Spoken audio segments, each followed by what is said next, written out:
Welcome to the Endurance Horse Podcast, where endurance riders from all across the globe gather, sharing their stories, goals, and progress as they train for and compete in endurance events at every level. So kick off your shoes, pull up a chair, and listen as we gather around the virtual campfire and listen to friends from across the world.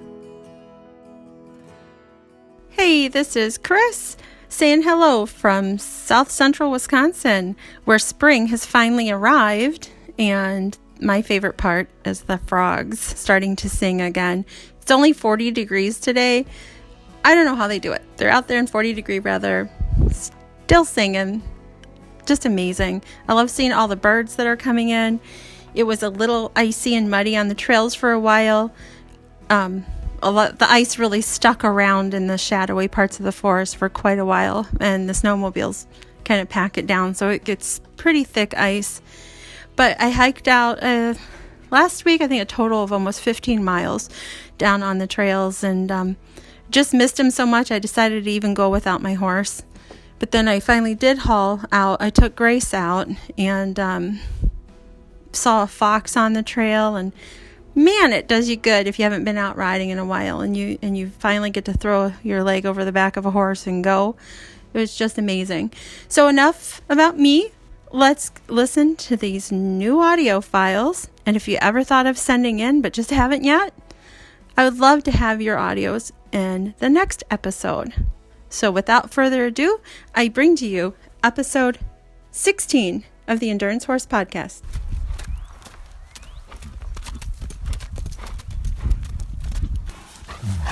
Hi everybody, Jenny Chandler from New Zealand here again. Really enjoying the New Zealand summer. Sorry, Northern Hemisphere friends, freezing and polar blasts, but we were suffering here while you were enjoying your summer. So if you remember last season, Tigger had injured himself with the beach land yacht incident, and there I was, I had no horse to ride other than my young one Richie, so he wasn't doing much. It was his first season, and we had the Makahiwi Challenge coming up, our inaugural marathon event. It was going to be 3 days over Easter, 80 kilometres a day for 3 days, 240 kilometres all up. My friends and I had gone across to the Shazada in Australia the previous year, and having done just the mini Shazada, only 120 kilometres over 3 days, rather than the 400 kilometres over 5. But I was hooked. The whole atmosphere of the Shazada was just a huge amount of fun, and we'd really enjoyed ourselves. So really was looking forward to having a go at training my own horse for the Makahiwi Challenge. That wasn't to be. He was injured. So I borrowed Rivervale Shiloh from a friend of mine, Ashley. Got him here, trained him for a month before taking him to the ride. That was a bit haphazard because I didn't know the horse. I didn't know what I needed to do to train for a marathon. Some of the horses doing the Shazada, they don't train them the same as they do for other events. The horses come in less fit and more rested because they have to, and they often build up fitness as they go through, particularly the ones in the shorter mini Shazada. In fact, there were a couple of horses there. It was their first ride and they'd barely been broken in and they completed it. So I really had no idea what I was doing, training this new horse that I didn't know for an event that I'd never ridden. But I just kind of, did a bit and hoped it would be enough, hoped it wouldn't be too much. So, first day of the event, and we all start together at 5 o'clock in the morning like a normal endurance ride. With the Shazada and with our Makahiwi Challenge, which we'd based very closely on the Shazada rules, not exactly the same but very similar, subsequent loops after that first loop, you just have an hour window in which to start. So, say the course would open at 1 o'clock in the afternoon and you needed to start by 2 o'clock. It didn't matter because when you started, because your time would be taken and your ride time would be taken from whenever you crossed the start line. And I had noted in the Shazada that this opened up a whole range of tactics available. And I'd worked out that if you were behind another horse and you wanted to catch it up, that if you rode with it, that would be very difficult because they could stick with you. And so a good tactic for if you wanted to catch somebody would be to start behind them, if possible, and then you could catch them up. There's not much they could do about that except by going really fast, but they wouldn't really know where you were. So I sort of had a few ideas on tactics, which is probably more than most of the other riders did because most of them hadn't experienced the Shahzada. So we all rode the first loop in more or less the same time. Little Shiloh, he's only a young horse. He was 6 years old, I think. But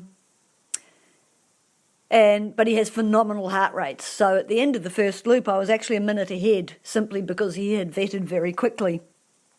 Now, there was a bit of a story in that first loop. I was riding with my friend Emma, and we were trotting along a nice grassy trail, hill up to the left, down to the right, nice wide track, tractor can drive along it.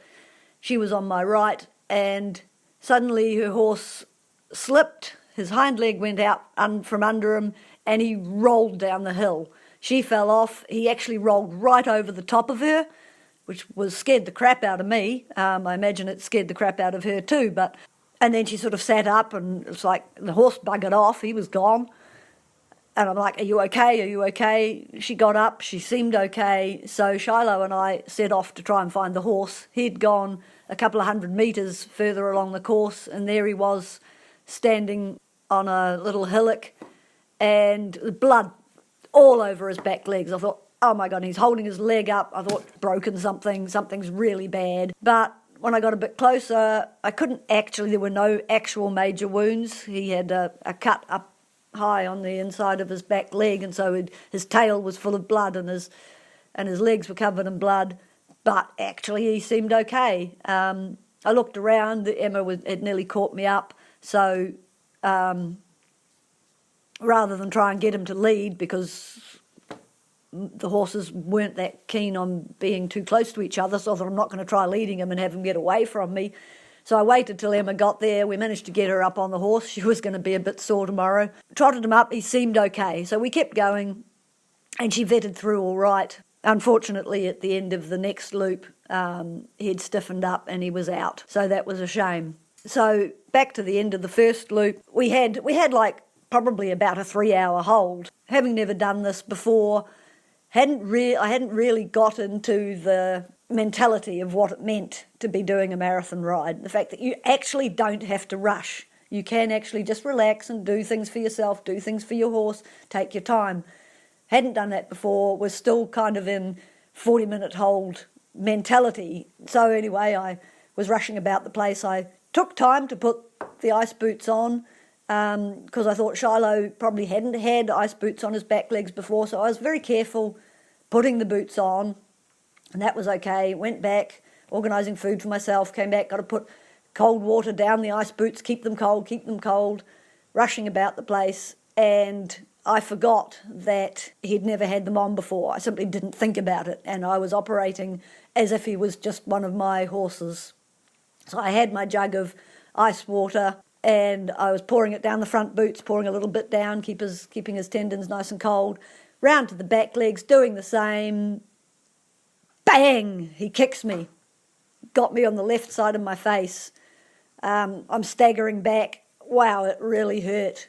And then somebody comes from the next truck. Are you okay? Are you okay? No. I thought about saying yes, but I'm like, no, this really hurts. No, I'm not okay. So they sat me down, and we had ice right there, so I put ice on it straight away, and I'm pretty shaky. People are coming around, how are you? I was a bit sore. What do you want to do? I want to finish the ride. I want to get my buckle. So I haven't got a distance riding New Zealand buckle yet. If you remember, I was concentrating on taking him to the 160 at the North Island Champs, which is an ESNZ ride, not a DRNZ ride, and he'd got injured, so I hadn't done either of them. So I'd missed the 160. I'd missed getting a DRNZ buckle in January. I wanted my DRNZ buckle. I wanted my marathon buckle. A friend was there. She was holding me, reminding me to breathe. because, you start that gasping breathing, you're not, because you're in pain and you're anxious, you're upset. So it was decided that I should be taken to hospital, bundled into a car, taken. And actually, it was only, Taumarunui Hospital was only 10 to 15 minutes away. So got there, only a small hospital, but only a small town, so didn't have to wait too long. Still had a bottle of ice with me, keeping it cold. My whole cheek was sort of numb, and because the nerves had obviously been bashed, and that was numb anyway, but I was still icing it. And the doctor examined me, and he poked and prodded, and I said ouch a few times, but possibly I wasn't reacting as much as he thought I should if it was broken, because he decided it wasn't broken. You can have an x-ray if you like, but why would you if it's not broken, was his opinion. So I didn't have an x-ray.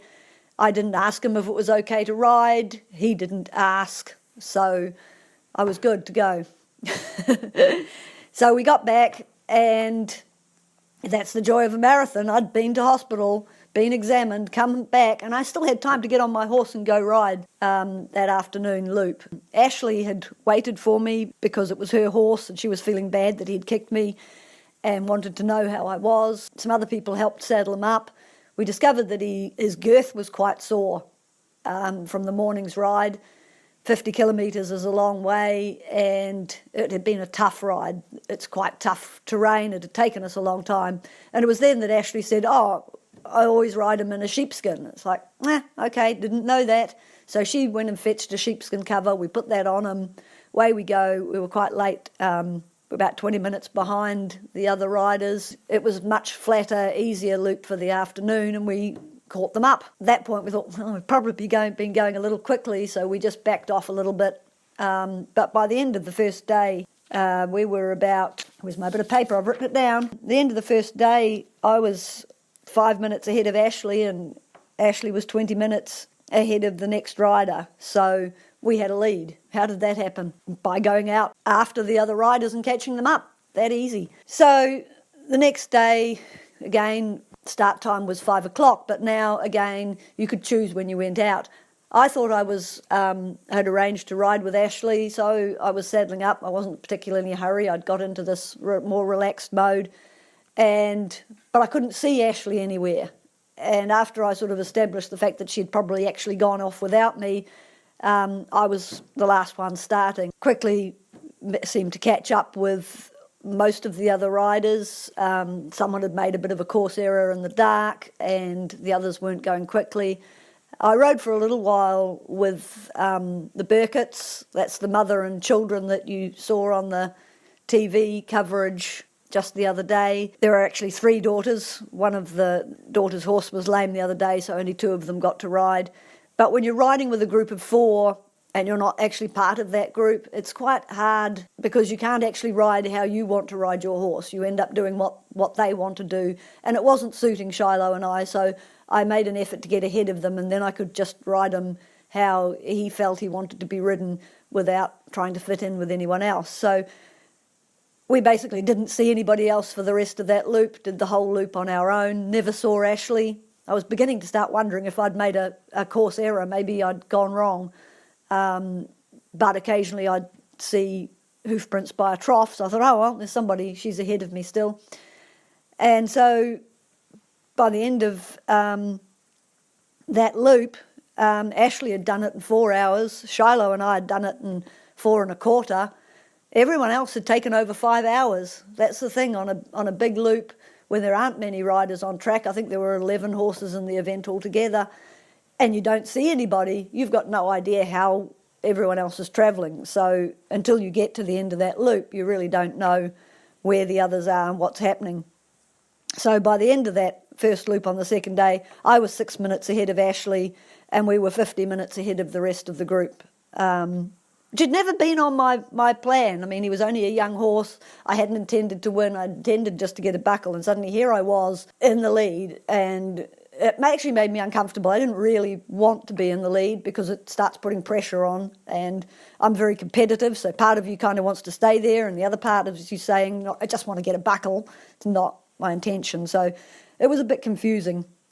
The afternoon loop, Ashley and I just rode it together, and so we ended up at the end of that second day about an hour ahead of the rest of the field. Third day, again, I think we pretty much all started together the third morning. It was the last day. We'd been having a marvellous time. Everybody at camp was just so enjoying themselves. There were other rides. There was a 20-kilometre a day ride. There was a 40-kilometre a day ride. So there were lots of other people out on course. Everyone was having a really great time with a sort of holiday atmosphere in the camp. And then there were also team rides where you could just do one loop and your other team members would do the other loop. So that was great. And so we all set off on the last day together. We all did the first loop about the same time and about 4 hours, 45 minutes, give or take. I think we were all within about 5 minutes ride time for that loop. The last loop, again, afternoon loops, easier course, and we were doing a 20-kilometre loop twice. So we all were riding together for the first 20 Ks, or at least a lot of us. I think there might have been a couple that were a bit behind, but not by much. And so we come into base at the end of the first 20 kilometres, and everybody's out there and they're cheering and clapping, and the horses are like, what the hell? And they were all got adrenaline going, and we turned the corner and went away from base, and they were all looking and feeling like champions. But a bit later, one of the horses was getting a bit tired. It was one of Ashley's other horses that her son was riding, and so we slowed down to let that horse have a break. In the first 20 kilometres, the horse that was actually probably an hour, 20 minutes behind us, Theo on Karamea Crusader, he was looking fantastic. He just looked the best of any of the other horses. And at one point, Theo had gone on and opened a few gates for us, and I thought, oh, there he goes, he's gonna go. I'd just been saying to him, your horse is looking amazing. I thought he was only an hour behind us. I said, you've just got to do a 3-hour 40 Ks and you've got it. But he waited for us, and we were trucking around together, and I thought, oh, for a moment there I thought he was going to take us up on it, but he didn't, so that was good. But on the second loop, when we were doing all this walking for the tired horse, Theo was off. His horse was looking $1 million, so he took off. After a good half hour or so of walking, we got back into trotting and we cruised home all together. But the question was, Theo had been in for like ages. In fact, we finished in 4 hours. He had done it in just over 3 hours. So the question was, is that going to be enough? Is he going to win? And everyone was on tenterhooks to see, what exactly our final times were. And at that point, we didn't know either, because I hadn't realised that he, in fact, was an hour 20 behind, not just an hour like the ones that I knew we were an hour, that Ashley and I were about an hour ahead, but I didn't realise that he was a bit behind that. So Shiloh and I won it. Ashley was second, only a couple of minutes ahead of Theo and Karamea Crusader, but rightly so, with that horse looking so amazing, he won the Best Managed award at the end of the day. So there I was. Turns out my cheek was not only broken, but it was pretty well smashed. I'd just ridden 240 kilometres, 190 of that with a broken cheek, and I won. Not only got my buckle, but I won this huge gold cup. So I get to have my name on it first. What a thrill. Just an amazing event. Really looking forward to it coming around again this season. Of course, you guessed it, I'm back in the same boat. I don't actually have a horse to ride in that event as yet, so who knows what's going to happen there. For the last two big rides, because, I've got no horse to ride, so I have been riding for Braden. Braden has bought quite a few of Ashley's horses, so he in fact owns Shiloh now, as well as Cruz, and he's got a whole lot of others that he's bringing on. So he's quite the trainer now. He's really stepped it up. He's got himself a whole lot of gear, and he's really going for it and doing very well. And so for the 160 this year, for the 120, which Tigger and I had got second in the previous year in December. This year I rode one of Braden's horses, Chafel, beautiful little mare. It was her first 120 ride that she'd ever done. In fact, it was only her second ride of the season. Prior to that, she'd only done a 40-kilometre ride. And prior to that, she'd had last season off. So it's a testament to Braden's training that not only did she complete the 120 well, actually ended up second, and Shiloh ended up winning it. It was his first 120 as well.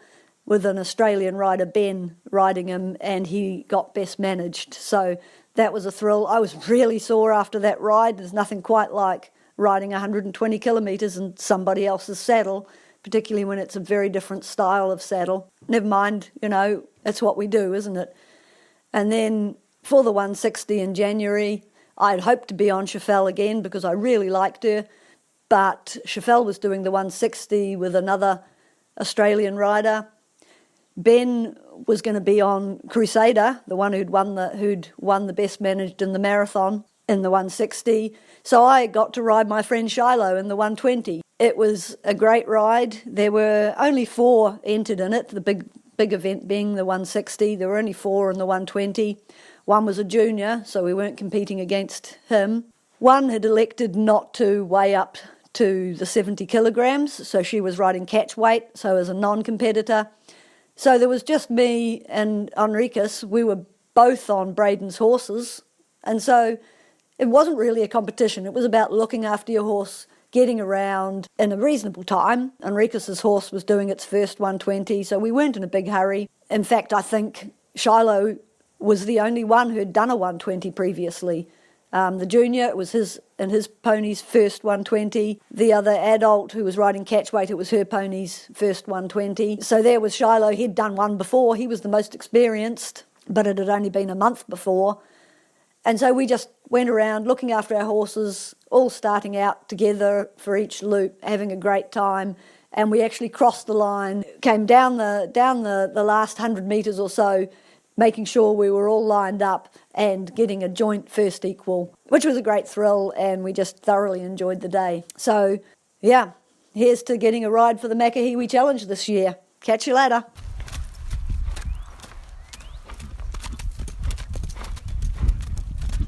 Hi there, Daryl again from New Zealand. Just a quick update on our season. I've mentioned before that I've been taught to do a season plan each year. When the ride calendar is released, I identify my goals for the season and select our pinnacle ride for the season, and then work backwards to work out what needs to happen to achieve those goals. Things happen along the way that mean I might need to readjust things, but there are always layers involved in my goals. This year, my goals have been to get each of our team horses to specific distance markers. For Salty, we were trying to get to 5,000 kilometres, Scratch to his 4,000 kilometres, Bonnie to 3,000, and the 2 young ones to 2,000. Salty and I have one more season after this to achieve Decade Team, and to qualify for that we needed to have done at least 100 kilometres together during the season. Scratch has a couple more years to do for that, but I still needed to get a couple of rides on him myself. That's been a little more challenging to work out because we've had a novice junior on him for most of the season, so trying to claim him back for myself has been a bit more tricky. Always, always, always, my first goal for the season is obviously to get 100% completion rate. Sometimes I've managed that, and it only takes one rock to stuff it up, so I don't let myself get too hung up on that goal. Other goals this season have been to make it possible for my teammates to ride more often than they act as officials, and to get our 2 foreign novice juniors through the novice system. The season started out pretty well, and everything was on track to achieve what I'd set down on paper. There were a few rides our juniors couldn't come to, which made it more difficult to get them through our novice qualifying system. Then Salty had an unfortunate encounter with a rock that got stuck in his shoe, and he ended up being lame and missing a couple of rides. That inevitably meant that we ran out of opportunities for Edu to do his 80-kilometre rides before he had to go back to Brazil. Never mind, he really enjoyed the rides he did get to do and saw bits of our country that he would never have seen otherwise. For Salty as well, that's put my main goal for him beyond what we can achieve this year. Assuming the rest of the season goes according to plan, he will fall short by about 200 kilometres of reaching 5,000 kilometres. Never mind, we'll get there next season instead. Scratch, unfortunately, also had an unfortunate encounter with a rock at the last ride of 2018, which put him out for the next couple of rides. All going well, he should still reach his goal though, and hopefully we'll also get Vera through novice before the end of the season. She will be flying home to the Netherlands before the next season starts, so we'll do what we can this season for her. The 3,000 kilometre target for Bonnie was always an ambitious one. We'll just miss out that one as well, but there's always next season, and I think the younger horses will reach theirs. For the last 2 years, I've won the trophy for Senior Distance Rider. I don't think I'll get anywhere near it this year. I've given away too many rides, but it doesn't matter. That was always going to be the case and was never one of my goals for this year. This year has been all about the team. We've been to some amazing rides this year. Last weekend we went to a ride at a new venue. It was a really tough track, big hills and lots of them. We took 3 horses and had yet another guest rider from another club. He rode Salty and had a really good ride. Salty's a bit special.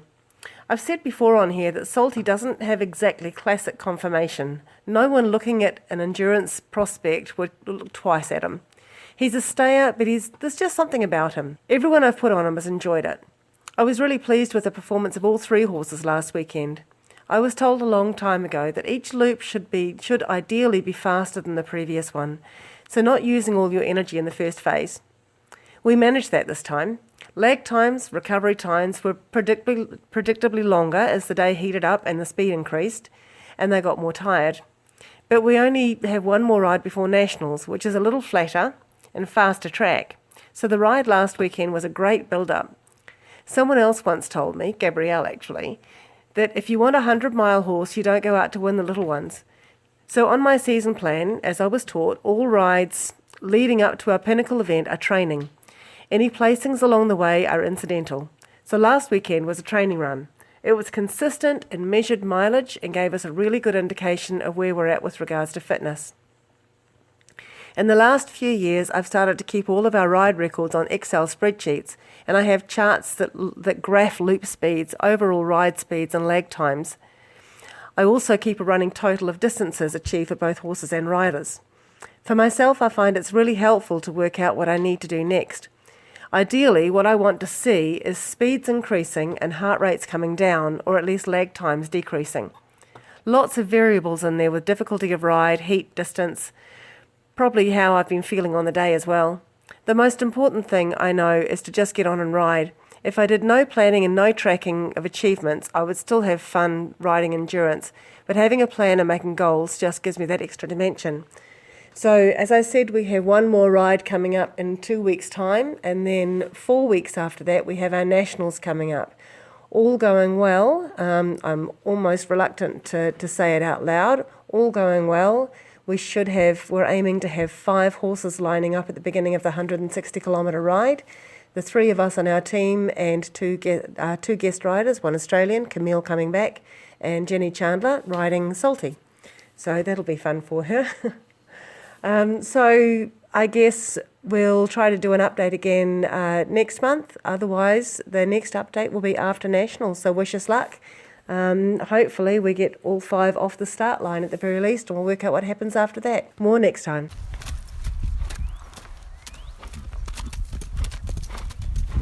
Hi there, my name is Caitlin Winkles. I'm from Kirkston, Minnesota. If you're not familiar with the place, we're kind of an hour and a half south of Canada and about a half hour east of North Dakota.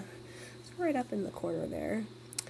The weather has been miserable until recently. We just had a horrible blizzard with ice and more snow, but hopefully it's gonna stay in the 30s and above from now on, at least during the day.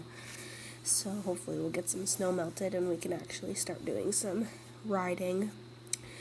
This is actually going to be my first year doing endurance.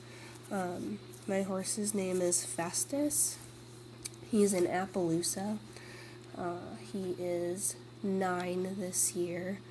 I actually started him as a long 2-year-old in my university's colt starting program, and I told his owner at that time that he was a fantastic horse. I mean, you could get on him and do anything, and he'd point him and he'd go. And I always stayed friends with his owner, and I told her if she ever wanted to sell him, that she needed to let me know. And last summer I had an opportunity I was looking for a new horse, and she messaged me and made me a deal I couldn't say no to, so I was happy to bring the little dude home. He's like maybe 14 two hands and just a big, stocky ranch bred Appaloosa, and so I'm hoping he'll power me through for my first season and hopefully the first couple of years here until my baby horse, who I refer to as baby horse. He's a 2-year-old Appaloosa gelding that I'm hoping will be my long-term endurance horse. Maybe Festus will love it. We'll see. We'll see how everything goes. So, but baby horse, I'm hoping will be my long-term dude. So, how did I get into horses? I started riding lessons when I was 11. Did those, like the once a week thing for a couple of years, and we moved and went to high school and didn't have a ride out to the barn anymore, unfortunately, so it stopped. And then I decided, to go to college, and my second year I decided to transfer out to Crookston, and they had an equine science major, and I said, well, why not? And so I ended up doing the equine science program out there. I did the equestrian team, hunt seat and western. I've done reining and saddle seat and a whole bunch of other things, and honestly I really hadn't even heard about endurance riding before. And I graduated, I stayed in the area, did a couple of lots of the local English riding horse shows and stuff like that, and one of my friends from there, Sarah, had posted that she had done an endurance ride, and she posted pictures, and I was like, well, what is this? This looks awesome. And she said, and she explained the sport, and I immediately was intrigued, and I thought it was going to be great and interesting. My horse at the time was only 3 years old, so he couldn't compete. So we learned a lot about it, read a lot about it, and decided, oh yeah, this is totally something I want to do. And then his 4-year-old year, we planned on doing some competing, but financial constraints came up and it just didn't happen. So had to wait that year, and then I ended up selling him the next year just because while I liked him, it just wasn't my fit long term. So then I just had very young horses for the longest time, baby horse included.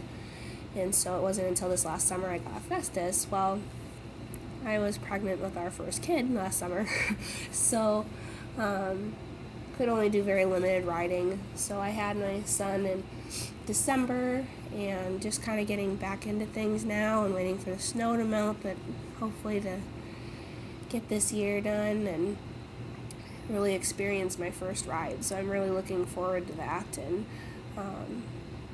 so I thought I'd just share what I'm doing, and it'll be fun to kind of put it in this perspective of work-life balance and trying to balance, doing a full-time job and having a new son and being new to endurance and trying to fit it all in. So hope that will be a fun and interesting story, and I look forward to meeting everybody in the upcoming months. All right, thanks.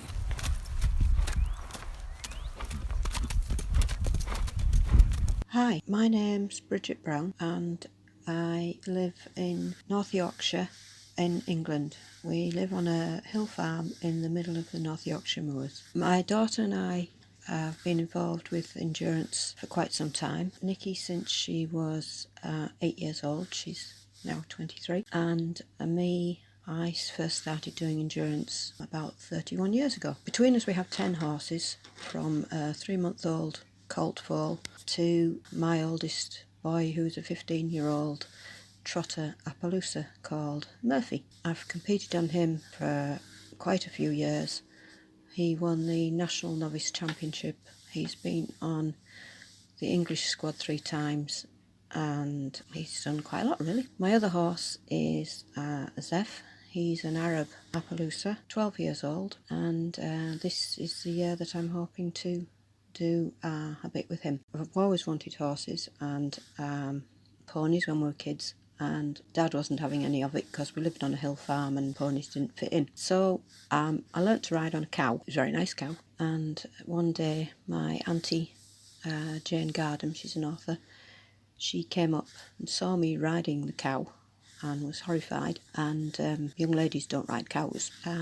So she sent us £100 to buy a pony. And it went from there. I first heard about endurance riding when I was in my early 20s, but didn't really start doing anything until it was 1978 when I had my own transport. And since then I've done as much as I can. We're very lucky on our farm because the yard itself is 800 foot, and the hill behind goes up to 1,000, and the river at the bottom is 600 feet. So even just a little walk around, the horses are getting a good bit of work. Once they're fit, we don't really do that much with them. We don't overstretch them. At the moment, we're just nicely getting going. We've had some fairly lousy weather with a lot of sleet and snow and just pretty awful winter weather really. My two boys, Zeph and Murphy, are just coming up to their first 40k ride, which is at the weekend. That's on fairly flat ground, so I'm hoping that it goes well. Usually they find it quite easy because they've been working on the hills and they're going down onto flat. At the moment we've had a couple of really nice rides in. It's about 15 miles last week, up and down quite a lot of hills, and after about 10 miles the boys went up a gear. So they're fit, they're ready to go. My friend Irene is riding Murphy for me this year so that I can concentrate on Zeph, who's been a bit of a problematic child. When we first got him, he was 18 months old, and he used to faint. Anything that upset him or hurt him or frightened him. He has grown out of that. He hasn't fainted for about 6 years now, but he certainly has his moments. And it took, he's 13 this year, and it took until last year before I could actually ride him on his own. So I'm pleased. He is an advanced endurance horse. He has done up to 80 Ks, and he has done a couple of endurance races, but he never really puts his heart into it too much. That's why he gets good heart rates. He just tootles on. However, this year he's a completely different boy, so I'm hoping that things are going to go a bit better. Irene is riding Murph. She lost her horse, sadly, last year, and she's taken up the ride on him. But they're doing very well together, so I'm pleased. I think the goals for this season, at the moment, we just want to see how we get going. Hopefully we'll be able to get quite a few longer distances. My daughter is currently, at the moment, got two of her mares ready for 40k at the weekend. Both mares are 100-mile horses. They both did the Cairngorm 100 2 years ago. And hopefully, after they've done a few rides, we will be putting them in foal to our Arab stallion. Hopefully we'll have a foal next year. And Nikki's wanting to start to do a little bit more with our stallion, Sandy. We are going to do the Mary Towler loop, which is a 48-mile loop in the Peak District. So that'll be a nice holiday for us. We're doing it over 3 days, so that'll be a nice holiday for us. I wish you luck, everybody who might be listening to this, and hope that everything goes well for you. Might get better at this as we go along.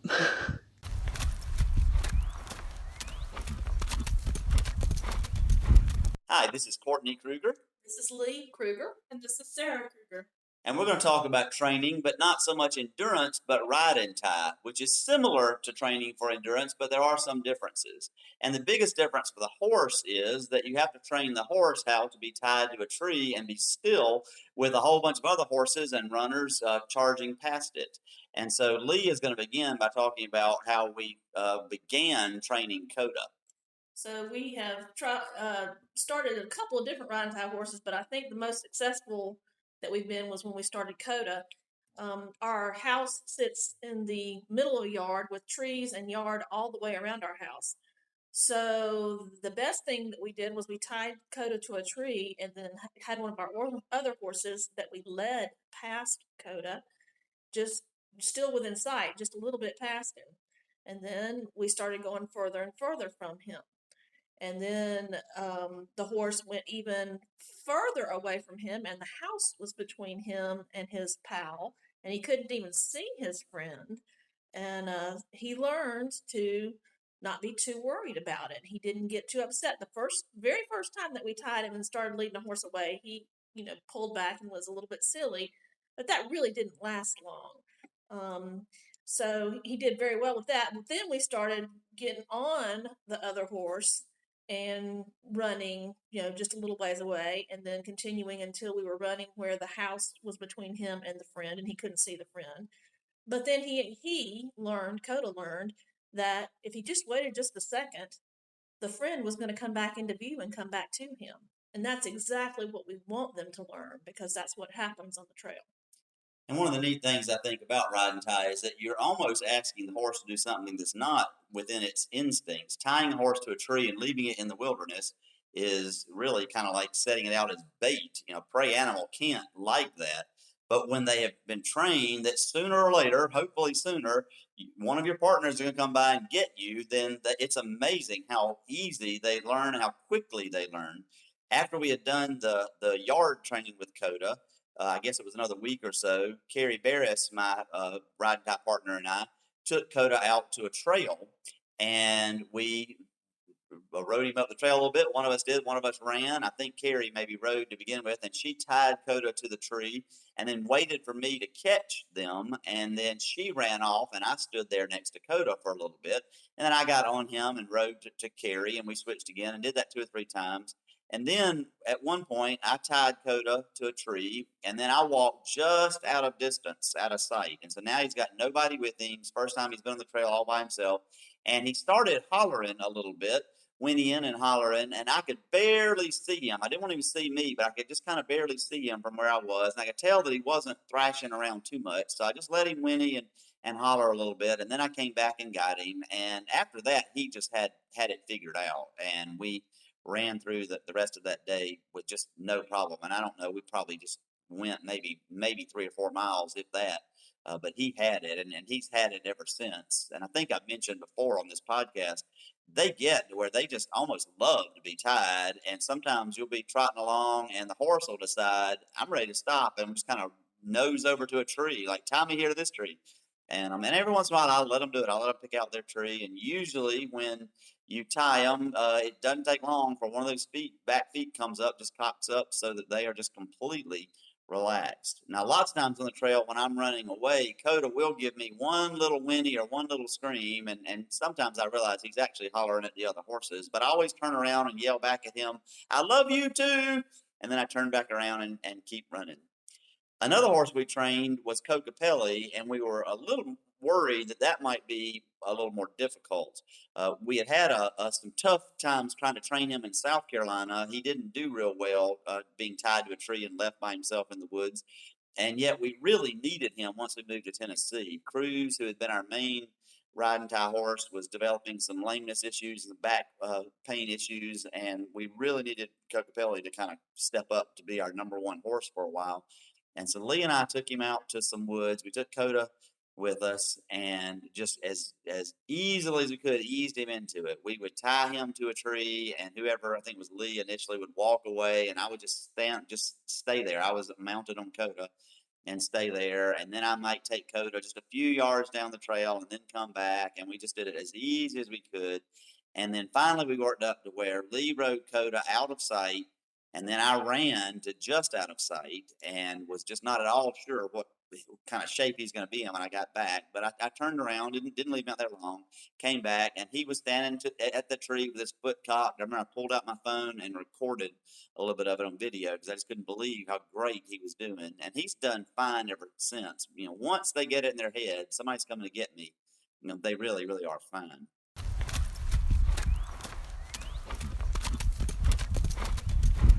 Hi, my name is Carrie Tooley. I've been riding endurance since 2012. I live in Temecula, California, and have 2 Arabian horses, Magnum and Copper. I have just recently completed the 20 Meal Team 65 and wanted to share my experiences with you. This ride was held on February 23rd in Ridgecrest, California, at the Desert Empire Fairgrounds.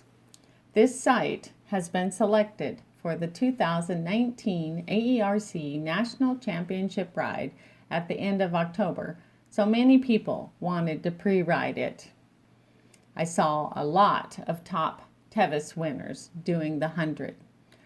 I wanted to do the 100, but weeks before, Temecula, where I live, got pounded with rain and Magnum came up lame, so I decided to sign up Copper for his first 65-miler. I've had this horse for a little over a year now, and I wasn't sure if he could remain calm enough to complete this hard ride. My truck was not hooked up to my trailer. In order to get it out, I had to use four-wheel drive for the first time. Then, when my husband tried to attach the trailer, it was too low and had to be jacked up to fit the truck under it because it had sunk in the mud. Finally, on the road, it took 5 hours to arrive at Ride Camp. This facility is great. They have hose spigots, bathrooms with hot showers, and a couple of arenas to turn out the horses. The pre-vetting of the horses was done on a large grassy field. I always try to do a short ride to check all my tack and see a little of the trail. So my girlfriends and I headed out. Only one incident. The horses spooked from a barking dog behind a fence. We all stayed on. All is good. Now, time to prepare my crew bags. Not that I have a crew, maybe someday. There were 3 out vet checks on the 65, so I made up my bags and put a lunch in the vet check 2 one. This was the 40th anniversary of the 20-meal team ride, so at the ride meeting they had 2 large cakes. Yum! After the meeting, I double blanketed Copper because it was pretty cold and was off to bed. Saturday morning, up at 4 to feed Copper his warm mash. The 100s and the 65s started together at 6. It was a controlled start, so all went well for most. I didn't see it, but heard a Mustang, won't mention any names, decided to throw off not just one rider, but also the owner during the start. Hope they've all recovered from that. It was 17 miles to vet check 1, but after 10, my girlfriend's horse, which I had been following to keep Copper controlled, was off, so I went on without her. Come to find out, she got off and walked her horse 7 more miles and pulled at vet check 1. Wow. Copper actually prefers to ride alone, but tends to go faster than he should. We came into vet check 1 fine, vetted right through, and stayed our 15 minutes. When we left, we rode alone for probably 10 miles. Between vet check 1 and 2, I would say, is some of the most technical parts of this ride.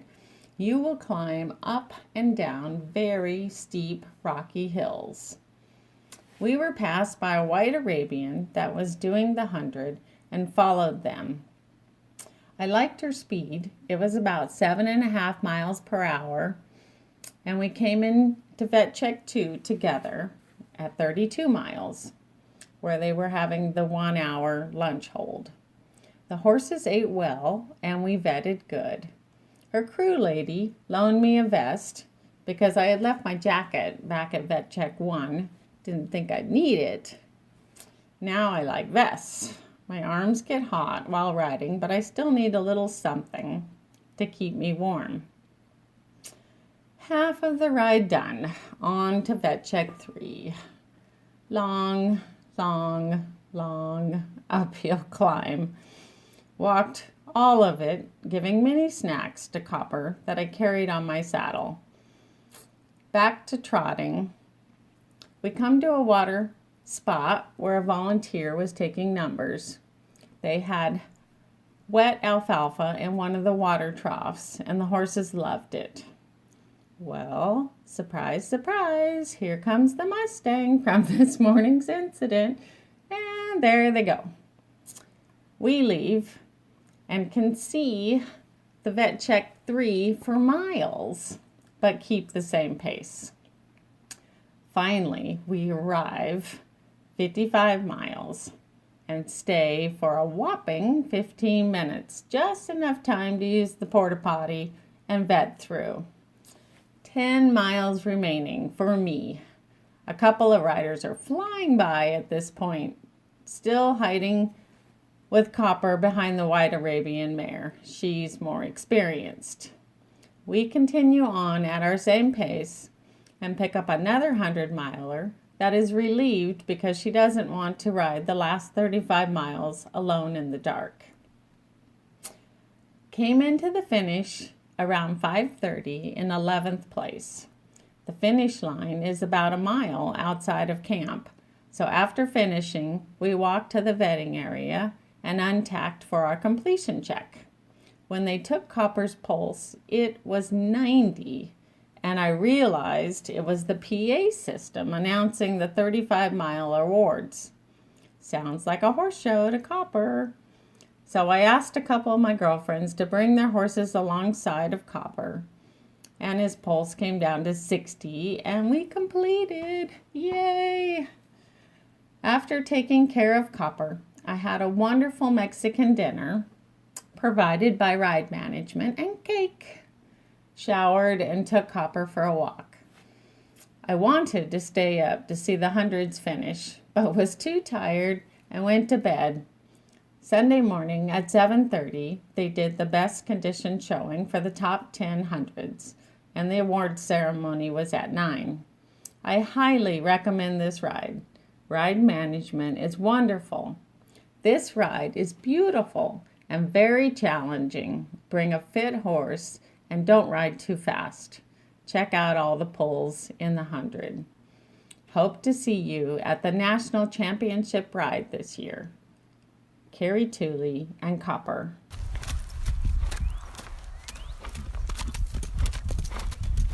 Well, the other thing, of course, about training is not just training the horse how to tie, but they have to be in shape to do ride and tie, just like an endurance horse has to be in shape to do ride and tie.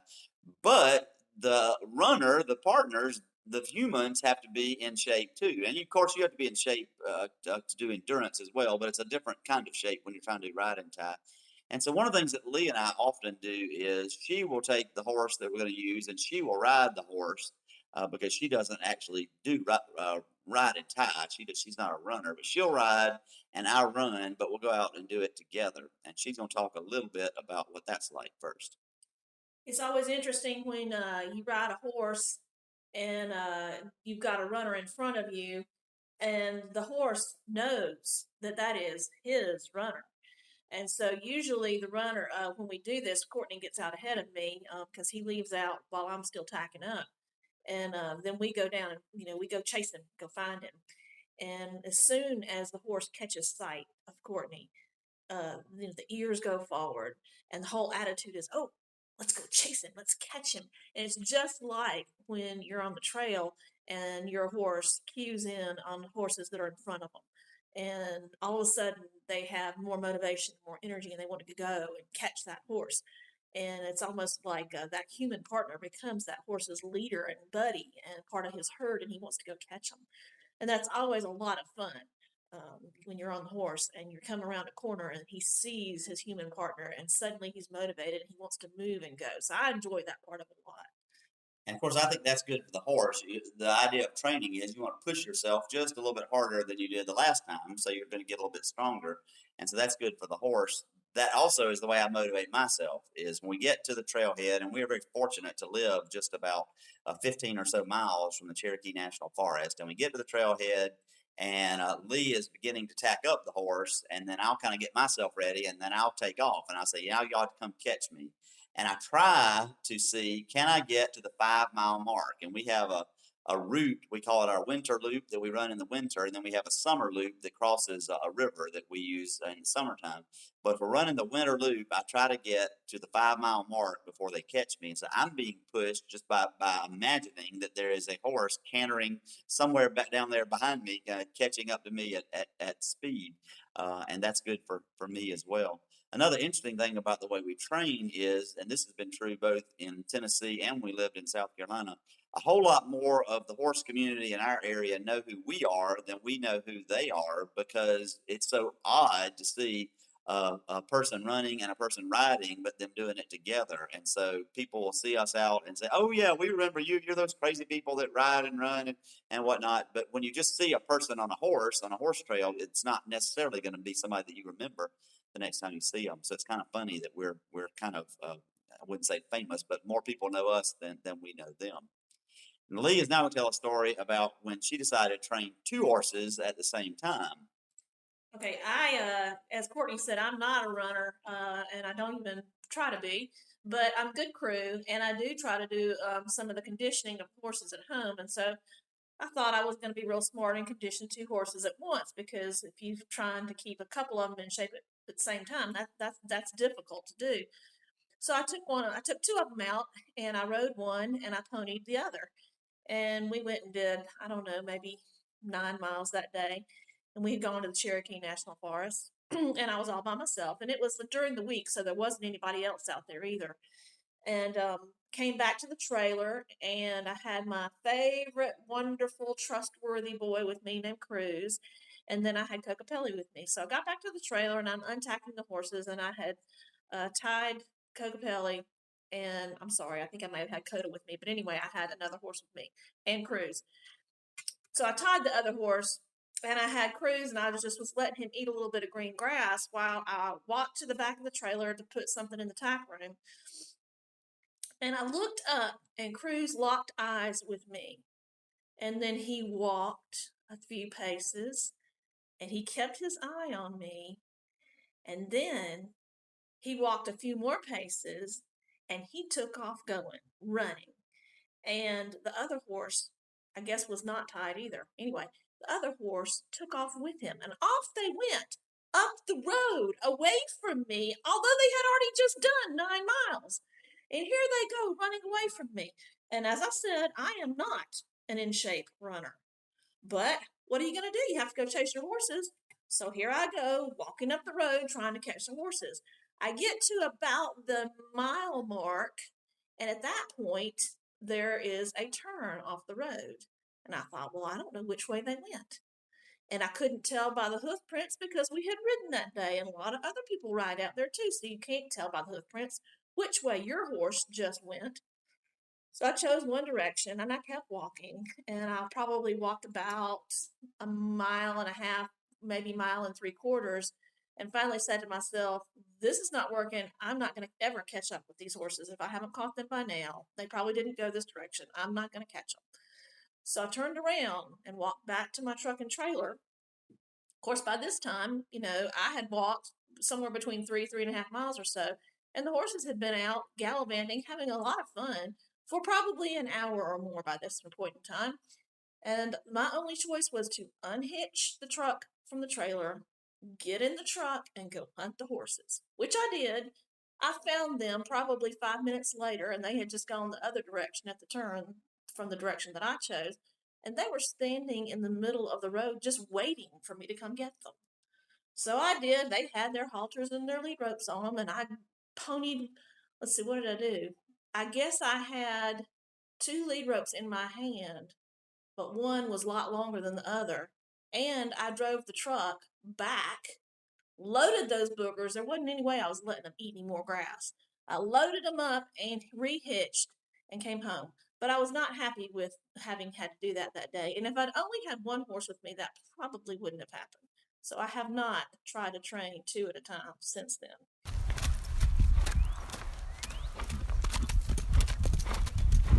Hi everyone, it's Crystal from Minnesota again. I thought of another story, and it's kind of a 2-part story.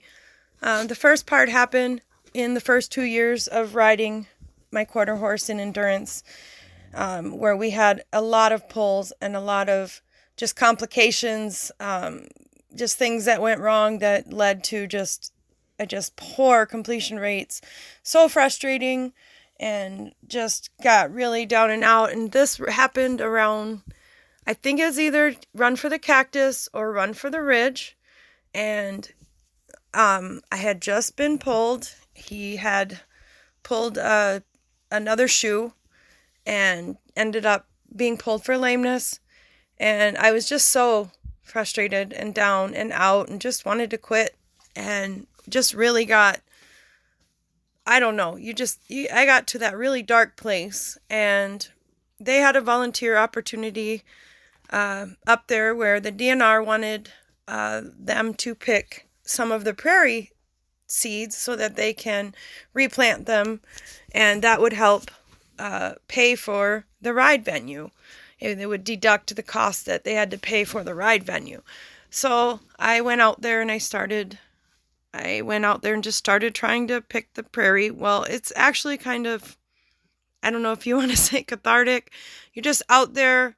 The beauty of nature is around you. You're watching every single rider go by because it's up by the timer's tent. And all the people you are riding with are smiling at you and encouraging you or saying, hey, good job, because you're out there volunteering and picking those seeds. And you kind of feel down a little because you're watching them succeed, and you feel like a failure because that's just how you feel, whether you are or not. You just kind of feel like you're a failure. And so I just kept picking and picking and picking, and I'm not in my nature to be a quitter, but I may have been so down and out at the time. I was just like, I was talking to a couple of people on and off throughout the season, and can remember saying things like, I'm just not cut out for this endurance. I just can't succeed. I don't know what I'm doing wrong. I don't think I'll ever get how to do this endurance. And just really, really down and out. And while I was picking those flowers, I again you just kind of reflect, and all the nature around you and the beauty and whatever, it kind of lifted my mood a little bit. And the timer, Mona, came out and was helping me pick some, and we just had a great time, and I was able to encourage all the other riders that were going by. And that night we went to the awards and the potluck, and I wasn't getting any awards, but my son and my friend, they had ridden, so was going to be there for them. And they got through all the awards, and they ended up doing some special awards, and they called my name for an award for volunteering that day, and we got a halter. And it was such a simple thing. Like, I didn't do it because I wanted to get something out of it. I did it because I thought it would help with the ride, and it just made me feel appreciated. And it was kind of a success in a failure, almost. Well, the second part of the story happened this year in 2018, when we went to Run for the Ridge. It was at a new venue, somewhere we've never been before, and we did the 25-night LD. And on that 25-night LD, we actually got second place and BC. And we were only a few minutes behind the first place. And we didn't do anything faster. We didn't do anything, we weren't out trying to be in the top 10. We just were out trying to finish the ride and enjoy the night ride. But it was just a huge thing. I didn't expect to get a placing, and I definitely didn't expect to get BC. And so the following morning, I went out and did the 25 LD in the morning. So it was my first back-to-back LD, and I rode it with Jenny Frericks, and that is the girl I told a story about earlier. And her and I completed that first LD, or the second LD together. But Friday, the awards that we went to kind of covered both days, and they announced, you got second place, you got BC, and then you get a completion award for your first back-to-back LD. And I was excited. I mean, it was just kind of amazing to, see that he and I had come so far.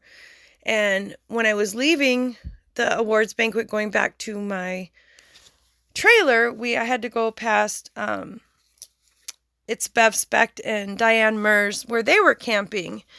And they happened to stop and talk to me and say congratulations and give me a hug and kind of make me feel better. And Bev was kind of telling me, so who I thought you couldn't do endurance, and who was that girl that said she would never be successful? And it just really touched my heart that they remembered everything I went through and the struggles, and were able to give me such a kind word. And so it's not really something big, but to me it was a big deal. It really got me teary-eyed, and I was able to I saw Diane at the UMECRA banquet this year, and I was actually able to relate how important what they said to me was at the time. And I got teary-eyed, of course, and I asked her to send that to Bev as well. And the backstory is Bev took us out on a couple of our first novice rides. And so I would talk to her off and on at different rides. And the fact that after, a couple years, someone that just knows you from these rides can remember what you say or what you've done and give you encouraging words just really meant a lot. So I know I'm babbling, so until we meet again on our next adventure.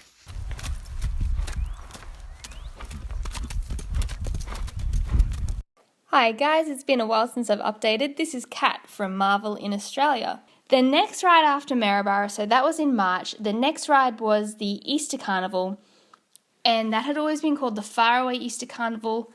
And so this year, 2018, that was run out of the Stirling Crossing grounds. Traditionally, that's always been held at Imbil Showgrounds. So this ride was the very first ride in Vegas's logbook, because I was on day cards for a while. It was a 40k ride, and she vetted in with a heart rate of 29. That was one thing I was really excited about when she first vetted in. So she was really fit going into it. And the first 20k's of the ride, I always like to ride on my own. Anyway, I'm either with my team, and that's good. But if I'm not with my team, I tend to just ride on my own and do my own thing. And again, it's the socially awkward thing. I make friends while I'm out there, but I don't go out with people usually. Like, I know Adriana a lot. She tends to she will find other friends or other people that she even sort of remotely knows in the campground and have a plan to ride with people. Whereas I just kind of, I don't know, I think I just end up attached to whoever Vegas is run up the bum of. And that's kind of how we ride with people. But anyway, my point being there, so I was on my own for the first 20k's or so. We were making good time compared to, again, that beginning ride where I think I just about walked 40 kilometres, and it was so almightily painful in every sense of the word. But yes, so this one, Imbil, still the same scenery as Stirling, so really pretty. It's like rainforest and creeks and lots of hills, things like that. So yeah, first 20k's, great. We were making perfect good time. And then I ran into this girl, and we'd sort of not literally run into. Sometimes I do literally run into people, but not that time. So we had just sort of slowed down at the same time together, and we were just having a bit of a wander. And it was only going to be sort of, for, maybe 100 metres or so. But then these trail bikes, because you share forestry with all sorts of people and types, these trail bikes started coming towards us, and her horse flipped out. Vegas flipped out a little bit because her horse was flipping out, so I think Vegas kind of thought that maybe it was a done thing, but anyway, Vegas didn't throw me off, but her horse threw her off. And so she was really quite shaken after that, and I was like, well, you know what? I don't have anywhere to be. It doesn't matter, because, at that, I don't blame her, because she hit the ground hard. But yeah, at that initial sort of impact stage, she was very much like she wanted to pull out, and she was worried and shaky and whatnot. But I was like, that's fine. I'll get off and we'll walk together for a bit. And then, anyway, so point being, we just walked for a little while, and then we chilled out some more. And eventually she got back on a horse, and then we just kind of did it together slowly for the rest, because it was her horse's, I think, first 40K maybe, and so, or I don't know if it was the first 40K, but either way, he was a baby. He was very much a baby horse, and totally the opposite of Vegas in that I fight her to slow down constantly, and she was just having to push him every step of the way. Not that there was anything wrong with him, he just didn't want to do it. He was just like, nah, I am done. So that ride, it ended up being another 6-hour 40K, but not in a painful way, in a nice way. Like we just we made a friend, and it was just nice. We finished it doing something good. And then I remember on the way back in, this girl, well, we used to be friends. Anyway, not in my team, just a random sort of person or whatever. And, as we're coming in 6 hours later, she calls out to me, she's like, Kat, it's not a trail ride, right? You're supposed to actually do some speed. But anyway, didn't put me off because, yeah, like I said, it was a nice ride. We had a nice ride, and I wasn't, unlike Biggin where I was kind of maybe despondent, somewhere between despondent and just wanted to eat my own legs rather than have to use them again. Somewhere in the middle. It wasn't that. It was I still felt fit. I felt good. Vegas felt great. Her heart rate coming in was 36. She had 1 B in her logbook for leg injuries because, God, I can't win on leg injuries with Vegas, but I'm sure that'll come up in the next rides more. Yeah, and so that was Imbil. Oh, the standout feature of that Imbil. So again, my dad came with me on that one, and it used to be packed. These days we have this massive thing with Hendra vaccination, and it's so political, and it's wrecking a lot of rides, so that the last couple of Imbil rides that I went to, because they're in the middle of Queensland and vaccination only, there was hardly anyone, and it was not packed.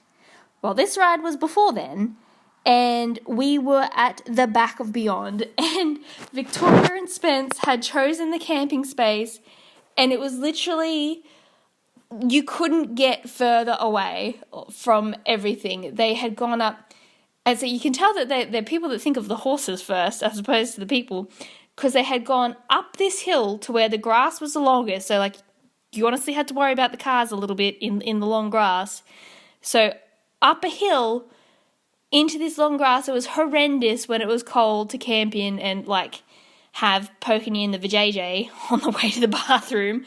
And oh God, and then it was so cold, and my poor dad, I don't know what he was thinking. I think he thought he was a bushman, and I needed to remind him that he's in his 70s, because he didn't bring a tent. He wanted to sleep under a tarp on a camp mattress.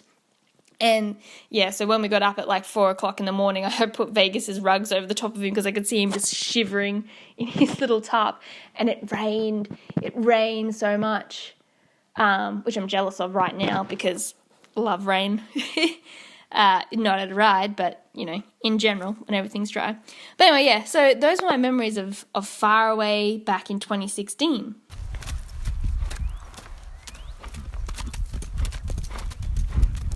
Hello, everyone. It's Crystal. I am submitting another story to the podcast. I just wanted to, I feel like on my first one, I didn't really go through that. We started our first novice in 2013 with my good riding friend, Leslie Lloyd, and she had her horse she started on was Bullet, her quarter horse. And I was on my Tennessee Walker Rocky Mountain Cross Mare Spirit. And we did our first novice ride, and we got through that, and then we were kind of like, we're going to do another one. And so 2014 came, and we did a couple more novices, and we started like conditioning together, and then we decided we were going to try our very first 25-mile endurance, limited distance ride at Mosquito Run. And we did, and it was with Bullet and Spirit, and we both finished the ride. There was a lot of people. It was really, really hot. We made it through, and I think we just wanted to keep going. I mean, it was hard, but it was so worth it to get through the trail and for them to say you completed. We continued riding, and then we started riding. We did a novice ride with our other 2 horses. I did one with my gelding Shadow. He's an Arabian, and she did one with her Leopard Appaloosa Spot at Mosquito Run, like the next day. And they did okay, and so we started kind of doing a little bit with them. And we were conditioning, and my son went, and he needed to be dropped off, and we were out riding. And so they dropped him off at the gas station where we were riding, and I happened to have had another horse with me. So we put him on that horse, and we ended up trotting home because we were conditioning. Well, he really enjoyed it. We're like partway out. I thought he would complain the whole way. He was like, this is kind of fun. He enjoyed it. And we decided, well, maybe he could try an endurance ride. So we thought we might be able to do that. This was towards the end of the end of the year. So like there wasn't any more endurance rides. So we were going to try one in 2015. Well, we decided to do a mock ride, and we were going to do about 15 or 20 miles and ride to a town, and we got about a mile and something out. My horse spooked, bucked me off, and I broke my leg. And so Aiden was riding Bullet, that's Leslie's horse, and she was riding Spot, and I had to go to the emergency room. So I told them they had to finish, and so they did. They kept going. And I had a broken leg, which took me out of most of the endurance season, because not only did they have I had to have surgery on the leg, and then ended up having abdominal surgery after that, and then back surgery. It just took me out until the end of 2015, where Aiden and Leslie and I, with Aiden riding Leslie's horse Bullet, her quarter horse, and Leslie riding Spot, and me riding the Tennessee Walker mare Spirit, we finished a 25-mile at Run for the Ridge, and we finished a 30-mile at, I believe it was Point Chaser. And so they did well, and Aiden decided he wanted to keep riding, so Leslie let him ride Bullet for all of 2016, and they were able to take first in the Mindra junior division, and he took third in UMECRA, which was totally amazing. He was like so thrilled that he could do this riding and actually earn a prize or whatever at the end of the year. And Leslie did a bunch of endurance rides with her Spotted Boy, and then ended up doing distance driving, and ended up doing endurance as well with him, and did a couple 50s. Her horse can do just about anything. He does tricks, he does distance driving, he's done Western pleasure, English equitation, he's done just about, I don't think there's anything you could throw at this horse that he can't do. But it's the 3 of us, and we're usually going to these rides together, and we usually end up in some kind of mishap. I think when we went to Maplewood our first time ever, it rained the whole way over there, and we were riding in a stock trailer, and we pulled up at night. It was late, it was dark, we got a campsite, and we're out there, we have no water, we don't know where the water is, we don't know the campground, and so the rain is just pouring off of the stock trailer. We grabbed some buckets, put it under the stock, like by the stock trailer, to catch the rainwater so we could water the horses. We get them all taken care of, and we're soaked by the time we're done. There is not a dry piece of clothing on us. And we, at that time, slept in the back of the stock trailer. So we put a tarp over the top of it, which is really fun to do when you're, in the rain. We got it up and discovered really quickly that it still kind of leaks in the inside of the stock trailer because, there's no walls up there. The stock trailer has the open thing. So we were able to place ourselves right in the middle, about where we wouldn't get as wet. And that was the ride that I learned myself, that if you don't bring an extra bra and it rains, you're really hurting. So that's just one of our adventures. We ended up figuring out that usually when we go to an endurance ride, it somehow involves rain. But we've gotten better at how to prepare for it or what to do or extra clothes and stuff like that. We have so many mishaps, and we just laugh and laugh and laugh, and we just call them our adventures. I hope to share some of those with you as I get better at this podcast. Hope to see you all out on the trail, and I'll talk to you later.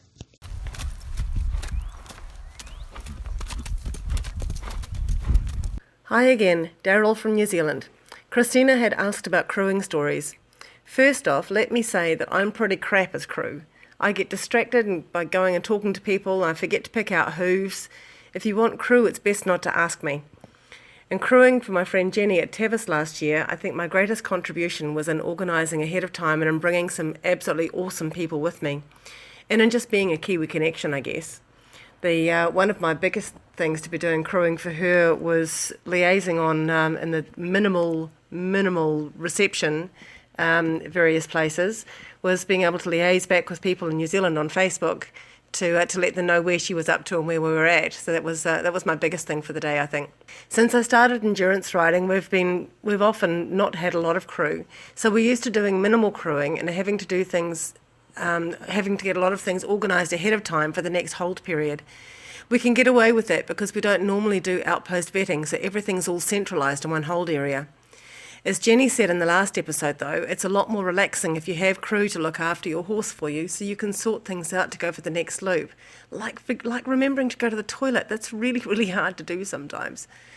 I remember one champs event about 6 or 7 years ago. Out of 4 horses, we ended up taking only 1.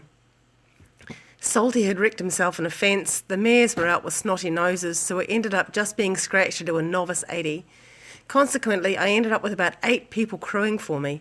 I jokingly said to them on the way that we weren't going to exactly be racing, so I could probably crew on my own. Coming in off the first loop, I looked around and none of my crew were anywhere in sight. I figured, oh well, they must have taken me at my word and trying to teach me a lesson, trying to make a point. Someone else came over and held the lead rope for me. A little bit of water. A couple of minutes later, we were through the vet ring and headed back to the truck.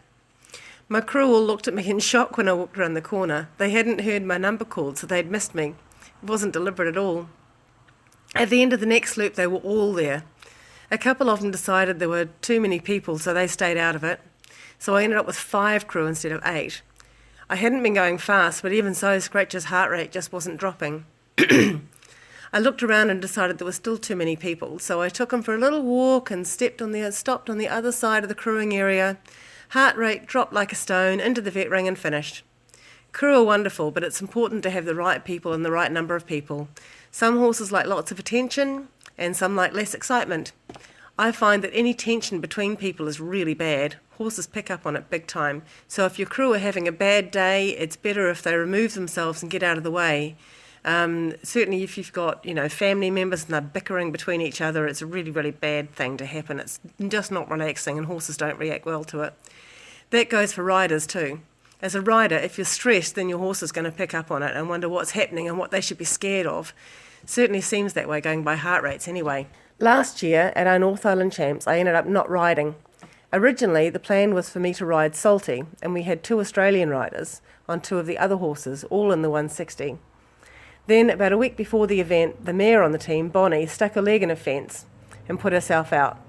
So I gave my ride to Christine from Australia and took my place on the crew instead. It was quite funny. I remember we were sitting there at about, I think it was 5 o'clock in the morning, because our ride started at midnight or at 1 o'clock. So we were sitting there about 5 o'clock in the morning and it was really freezing cold, strangely because the rest of the day was so horribly hot and humid, but it was freezing cold. We were all 3 of us sitting there under blankets and deck chairs, and my little dog was with me, so he was on my lap, just his head sticking out. It was quite funny. Anyway, from this really, really cold start, the crew turned out to be incredibly hot and humid, even for us Kiwis. The Australians were used to the heat but not the humidity, and Camille in particular found it really, really hard to deal with that humidity. My major job for the day, after checking with the ground jury it was okay, FEI rules say no on-course crewing, I ferried drinking water to Camille at road crossings to fend off dehydration. All ended well, and if the results are anything to go by, we must have done an okay job as both horses completed successfully. Whether we have extra crew or not, I like to have the hold and crewing area well organised. I'm a great believer in plastic boxes with lids and everything all in its own little areas. I'm a maker of lists. I make lists of what we need in each area and for each hold. I plan what food I want for my hold times. And then, of course, we turn up and all organisation goes out the window and stuff ends up all over the place anyway, and we still never know where that hoof pick is or where the stethoscope is. Oh well, we can but try, and at least we start out tidy. It's relatively easy to be organised, at least to start with, when everything is normal, but it's a bit different when you're crewing for someone else or in another country. The first time I went to Tevis to crew for my friend Gabrielle, I felt completely unprepared. Gabrielle is amazingly organised, so it should have been really easy to slot in, but I felt like a fish out of water. I was unsure about how much water they like to use, somebody else's system, somebody else's routines. Unless you actually know what they do, it's really hard to slot in and be inconspicuous, to be something that just happens. And I think that's really important in crew, is that you need to be just anticipating everything that's required, so it doesn't actually require thought. The rider doesn't have to stop and actually think about anything. And that's really, really hard if you don't know what they do. That's why for Jenny, what Jenny was saying last time on last podcast, she was saying they have their crew, and their crew just acts like a well-oiled machine. They just know what everybody needs, and they just do it. Anyway, for Gabrielle, I was unfamiliar with all of her routines. I didn't know what they do for heart rates, because, American rides are very different and Tevis is different again. Feeding, outpost vetting was completely new to me. I don't know how much use there was to her on the day, but it was a great learning experience. I've been doing endurance for, I think, about 15 years now. Gosh, it doesn't seem that long. And I still feel like I'm winging it half the time. Always more to learn, and the biggest lesson is usually that you can plan all you like, but what happens on the day is going to be completely different. That's it from me for now. More next time.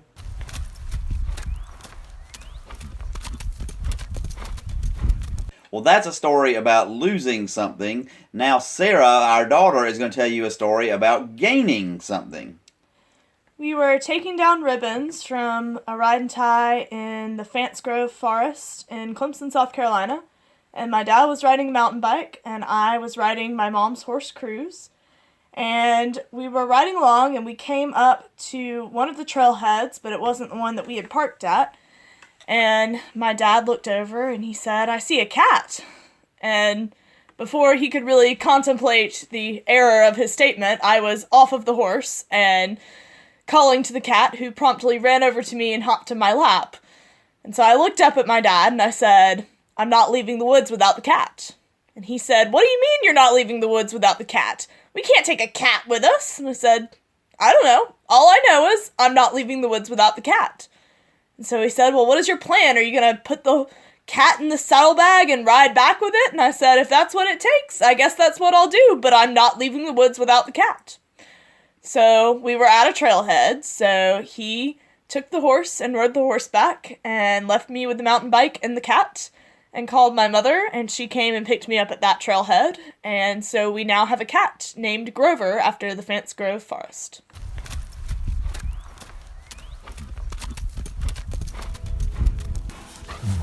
Hey, this is Chris again. I wanted to thank you for listening to episode 16 of the podcast. It was extra long, I realized that, but some of the files were extra long. I just hope you're enjoying it. Give me some feedback on the Facebook page, or feel free to email me at endurancehorsepodcast@gmail.com, and maybe we'll see you at the Midwest Horse Fair. I hope you're all enjoying your horses.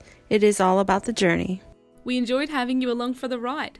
Endurance Horse Podcast is where you get to share your adventures of riding good horses through beautiful country. Many stresses in life are washed away by a good gallop, a steady trot, or by simply saddling up your favourite horse for an easy ride. Remember, every mile a memory.